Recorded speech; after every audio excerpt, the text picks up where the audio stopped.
19 জুলাই মেরাদিয়া বাজারে সে যেই হোটেলে কাজ করে সেখান থেকে বাসায় যাওয়ার সময় গোলাগুলির ভেতরে সে পড়ে যায়। তখন সে নির্মাণাধীন বিল্ডিং এ আশ্রয় নেয়। বিল্ডিং এ আশ্রয় নেওয়ার পর পুলিশের দৌড়ানি খেয়ে সে, আপনারা দেখেছিলেন সেই ছবি এবং ভিডিও, সে কার্নিশে ঝুলন্ত অবস্থায় 4 তলার কার্নিশে ঝুলে থাকে। এই অবস্থা থাকে, অনেকগুলো গুলি করা হয়। তার 2 রানে অনেকগুলো গুলি আছে যেগুলো দেখানোর মতো না, নিচে অনেকগুলো গুলি আছে, ঝাঁঝরা করে ফেলা হয়েছে অনেকগুলো গুলি। তো ভাগ্যিস উপর দিক গুলি করা হয় না, এদিকে গুলি হয়েছে। তো এই গুলিগুলোর কারণে দুঃখিত, সে আহত হয়েছে। পরবর্তীতে সে অনেকগুলো হসপিটাল ভর্তি হয়েছে, অনেক জায়গায় ট্রিটমেন্ট নিয়েছে, ঢাকা মেডিকেল কলেজে ছিল। আজ আমরা যে ভাইটিকে নিয়ে আপনাদের সামনে লাইভে এসেছি তার নাম হলো আমির হোসেন। আপনারা অনেকে দেখেছেন ঢাকার রামপুরার মেরাদিয়াতে যে কার্নিশে ঝুলন্ত অবস্থায় গুলি খেয়েছে যে ছেলেটি মরে গেছে বলে আমরা ধরে নিয়েছিলাম, সেই ছেলেটি বেঁচে আছে। ইতিমধ্যে বিভিন্ন গণমাধ্যমে আপনারা জানতে পেরেছেন। আজ আমরা সেই ছেলেটিকে মূলত আপনাদের সামনে হাজির করেছি এজন্য যে তার জন্য আসন্না ফাউন্ডেশন কিছু কাজ করার উদ্যোগ নিয়েছে। এই উদ্যোগটা অবশ্য আজকে নেওয়া হয়নি, উদ্যোগটা আরো অনেক আগে থেকে নেওয়া হয়েছে। কিন্তু তার শারীরিক অসুস্থতা, তার রানের এদিকে কাটা, রক্তনালী ছিঁড়ে গেছে, সেই জায়গাগুলোতে সেলাই আছে, ব্লিডিং হয়, আবার তাকে হসপিটালে যেতে হয়। এরকম একটা আনস্টেবল পরিস্থিতির কারণে তার জন্য কিছু হাদিয়া, কিছু উপহার আমরা প্রস্তুত করেছি। সেগুলো তাকে হস্তান্তর করব। সে অনুষ্ঠানটা বা আনুষ্ঠানিকভাবে হস্তান্তর করাটা একটু বিলম্বে আমাদেরকে করতে হলো। বাকি আমরা তার জন্য এই প্রিপারেশনটা আরো 2 সপ্তাহ আগে থেকে করে রেখেছিলাম। আমির হোসেন পেশা একজন হোটেল কর্মচারী, একটি হোটেলে কাজ করে তার জীবিকা সে নির্বাহ করে। তার মা নেই, মাহারা এ ছেলে। তার বাবা অন্য সংসার নিয়ে ব্যস্ত, সে বাবা তার কোনো খোঁজ খবর নেন না। তার ফুফু আছেন আমার পাশে ভদ্রলোক, তার ফুপা আছেন, ফুপার কাছেই মূলত এই ছেলে বেড়ে উঠেছে। ফুপাই তার দেখভাল করেন। ফুপা নিজে একজন অটোরিকশা চালক, তিনি ভাড়ায় অটোরিকশা চালান এবং 500 টাকা তার ভাড়া দিতে হয় প্রতি মাসে, প্রতিদিনে 500 টাকা করে তাকে ভাড়া দিতে হয়। তো আমির হোসেনকে নিয়ে আমরা আজকে আপনাদের সামনে এসেছি যে আমরা যখনই জানতে পেরেছি মিডিয়ার মারফতে যে আমির হোসেন বেঁচে আছে, কার্নিশে ঝুলন্ত গুলিবিদ্ধ আমির হোসেন আলহামদুলিল্লাহ আমাদের মাঝে আছে, সেটি জানতে পারার পরে আমরা তার সাথে যোগাযোগ করেছি এবং তার খোঁজ খবর আমরা নিয়েছি আলহামদুলিল্লাহ। আমি আমির হোসেনের কাছ থেকে কিছু তথ্যপত্র জেনে আপনাদেরকে আমরা জানাবো। তার আগে একটু আমি জানিয়ে রাখতে চাই, মূলত কমফোর্টে ছিল, আমরা তার কাছ থেকে একটু কথা শুনবো ইনশাআল্লাহ। আমির হোসেন, তুমি একটু বলো দেখি, তুমি যে গুলিবিদ্ধ হয়েছিলে তারপর ওখান থেকে তুমি কিভাবে উদ্ধার হয়েছো একটু বলো। আমি যখন গুলিবিদ্ধ আহত অবস্থায় আর কি, আমি যে সময় পুলিশ গুলি করে চলে যাওয়ার পরে তারপর আমি ঝুলন্ত অবস্থায় 3 তলার বারান্দায় জাবদা পড়ছি এলাম আর কি। সেই জায়গায় পড়ার পরে আমার হাত পাও লেগেছিল। সেই জায়গায় আমি 3 ঘন্টা পড়া ছিলাম আর কি, অনেক জোরে জোরে 3 ঘন্টা পরে চিৎকার করতেছিলাম। তারপরে ফেমাস হসপিটালের ডাক্তাররা এটা খবর পায় আমাকে, ফেমাস হসপিটালের ডাক্তাররা, ওনারা ডাক্তারেরা হসপিটালে নিয়ে শিলায় ব্যান্ডেজ করার পরে তারপরে রাত্রে 12টার দিকে আমাকে ঢাকা মেডিকেল পাঠাই দিয়েছিল আর কি। তারপর সেই জায়গায় ঢাকা মেডিকেল 3 দিন লাগে। কয় জায়গায় তুমি ট্রিটমেন্ট নিছো তাহলে? ফেমাসে, ঢাকা মেডিকেলে, আর আহসানিয়া আর হৃদরোগে, এই কটায়। আর কোন হসপিটালে না, এদিকে ফরাজিতে বল। এর মধ্যে কোন জায়গায় তোমার টাকা খরচ, কোন হসপিটাল বিল নিয়েছে বা টাকা খরচ খালি ইয়াতে হয়েছে ফরাজিতেই। ফরাজি কত টাকা নিয়েছে? ফরাজি 6000 টাকার মতো আর কি গেছে। আর বাকি সবাই ফেমাস বা অন্য সবাই তোমার ফ্রি ট্রিটমেন্ট দিয়েছে? ফ্রি ট্রিটমেন্ট দিয়েছে।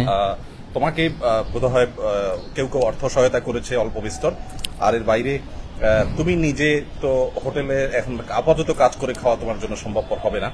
তো সেক্ষেত্রে তোমার এই ফুপা, উনি তো অটোরিকশা চালান।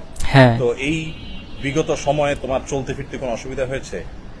এই বিগত সময়ে আগে আর্থিকভাবে একটু সমস্যা হয়েছিল আর কি।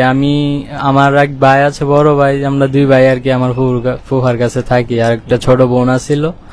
আমরা 2 ভাই কাজ করে আর কি সংসার চালাইতাম। আমার ছোট বোনের জন্য কিছু টাকা রাখতাম আর কি বিয়ার শাদী দেওয়ার জন্য। ভাই বোন কজন?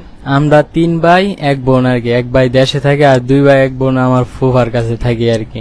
দেশে বলতে গ্রামে? গ্রামে। সবাই তোমার উপর নির্ভরশীল, তোমার উপার্জনের পরে? না, আমার বড় একজন আছে আর কি। ওনার মতো চলেন? হ্যাঁ আচ্ছা, আমরা আর ছোটরা তোমার উপর নির্ভরশীল। হ্যাঁ ছোট বোনটা ছোট বোনটা বয়স কত?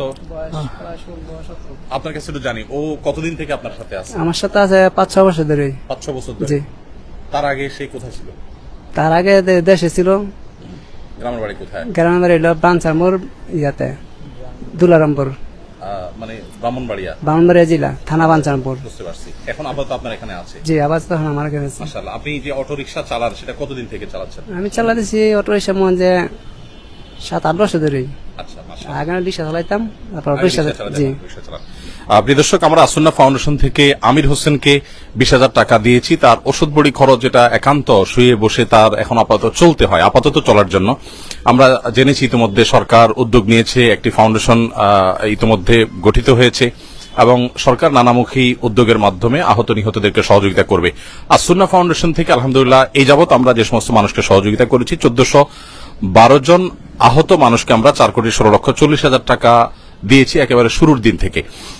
এর মধ্যে বিশেষভাবে আমরা আমির হোসেনকে 20,000 টাকা দিয়েছি টুকটাক তার ওষুধ খরচ বা চলাফেরার জন্য, সংসার চালানোর জন্য। এবং তার ফুপ্পার উপরে সে যেহেতু নির্ভরশীল, তাকে আমরা একটা অটোরিকশা দিচ্ছি। এই অটোরিকশাটা আমাদের তার জন্য আমরা কিনেছি। এটাতে 1,27,000 সামথিং, 1,27,700 টাকা খরচ হয়েছে। যথেষ্ট উন্নত মানের সেখানে একটা এক্সট্রা চাকা দেওয়া হচ্ছে, চার্জার দেওয়া হচ্ছে এবং এগুলো ভেতরে চলবে, হাউজিং এর ভেতরে চলবে এই রিকশাটা। প্রতিদিন 500 টাকা করে আপাতত ভাড়া দিয়ে, অর্থাৎ রোজ জমা দিয়ে তার ফুপ্পা রিক্সা চালায় থাকেন, অটো রিক্সা চালায় থাকেন। এখন আর তার সে 500 টাকা দেওয়া লাগবে না, অর্থাৎ ইনশাআল্লাহ মাসে 15,000 টাকা তার সেভ হয়ে গেল শুধুমাত্র রিক্সাটা পাওয়ার কারণে। এবং এর মাধ্যমে তাদের সংসার আল্লাহ চাহেন তো পরিচালিত হবে। এর বাইরে সে যখন সুস্থ হয়ে উঠবে, কর্মক্ষম হবে, তার জন্য আমরা আসন্ন ফাউন্ডেশন থেকে আরো যা যা করার দরকার ইনশাআল্লাহ আমরা করব। আর ইতিমধ্যে সরকার যেহেতু ঘোষণা দিয়েছে আহত নিহতদের জন্য ব্যাপকভাবে সরকার কাজ করছে, আলহামদুলিল্লাহ এটা আনন্দের বিষয়।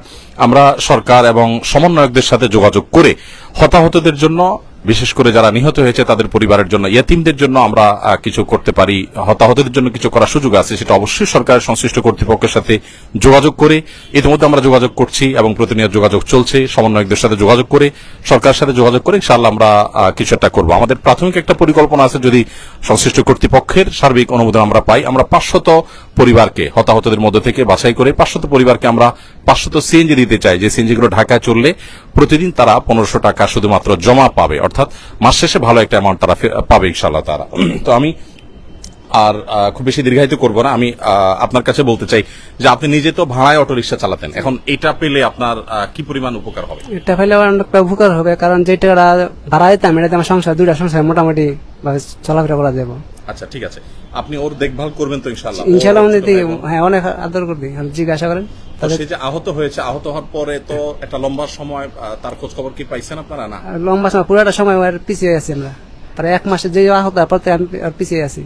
ও পিছনে আছে, জি, মানে এখন তো আপনি ওখানে কাজও করতে না, কাজ করতে পারেন পারিনি। নাই। তো যেহেতু আপাতত তাদের সমস্যা সমাধান দরকার, এই জন্য আমরা আপাতত তাদের ব্যবস্থা করলাম।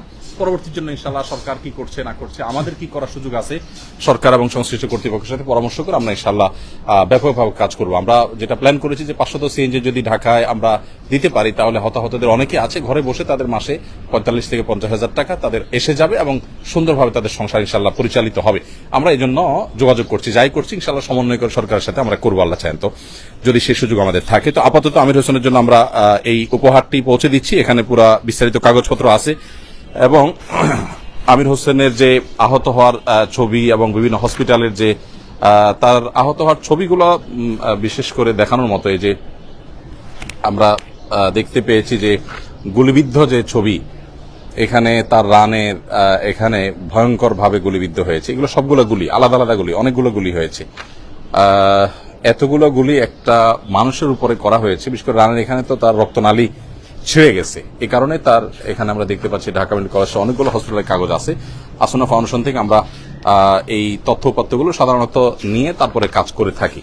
আর যে রিক্সাটা দেওয়া হচ্ছে এটার ডিটেল এখানে আছে, সিএনজি চালিত এবং চার্জ দেওয়ার জন্য এক্সট্রা ব্যাটারি, চার্জার, তারপরে তার জন্য এক্সট্রা চাকা এবং বডি, বেশ মজবুত বডি, সবগুলো মিলিয়ে আমরা তার হাতে এটি হস্তান্তর করছি। এ হলো তোমার জিনিস। আল্লাহ তোমাকে সুস্থ করে পরিপূর্ণ আমরা দোয়া করি তোমার জন্য। তুমি কি খুশি আসনা ফাউন্ডেশন তোমার জন্য এটুকু করার জন্য? এরপরও যদি তোমার কোনো প্রয়োজন হয়, যেহেতু তোমার বাসা এখানে পাশেই আমাদের, প্রসঙ্গত ওনারা আমাদের প্রতিবেশী, ফাউন্ডেশনের একেবারে অফিসের কাছে, যার কারণে তাকে আমরা বিশেষভাবে একটু যত্ন নেওয়ার চেষ্টা করছি এবং তার সাথে যোগাযোগ করাটা আমাদের জন্য সহজ হয়েছে। আরো কোনো প্রয়োজন হলে তুমি জানবা, আমাদেরকে যোগাযোগ করবা ইনশাআল্লাহ, ঠিক আছে? আর সরকার তরফ থেকে তোমার জন্য এবং অন্য যারা আছে তাদের জন্য যা যা করার সেটা তো তারা করছেন, সেটাও যাতে তুমি পাও। আমাদের কোনো সহায়তা দরকার হলে যোগাযোগ করা, দরখাস্ত করে দেওয়া, সেগুলো আমরা করবো ইনশাআল্লাহ, ঠিক আছে? ঠিক আছে ভাই, আপনার কি নাম? আমার নাম মোহাম্মদ হাজির আলী। হাজার আলী। ঠিক আছে, আল্লাহ তাআলা আপনাদেরকে ভালো রাখুন, নিরাপদ রাখুন, সুস্থ রাখুন।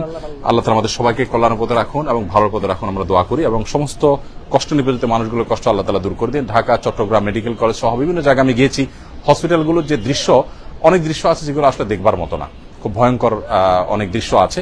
তো প্রত্যেকটা মানুষেরই কষ্ট লাঘব হোক, যাদের কষ্টের বিনিময়ে আমরা একটা সুন্দর পরিবেশ পেয়েছি, আমরা একটি স্বাধীন এবং আমাদের যে কাঙ্ক্ষিত একটি দেশ এর স্বপ্ন আমরা দেখছি, সেই স্বপ্ন দেখার সুযোগ যে আমরা পেয়েছি, এই জন্য আল্লাহ তাআলার কাছে দোয়া করি আল্লাহ তাআলা তাদেরকে উত্তম বিনিময় দান করুন। জাযাকুমুল্লাহ খাইর। প্রিয় দর্শক, আমরা এখানে শেষ করছি। আসসালামু আলাইকুম ওয়া রাহমাতুল্লাহি ওয়া বারাকাতুহু।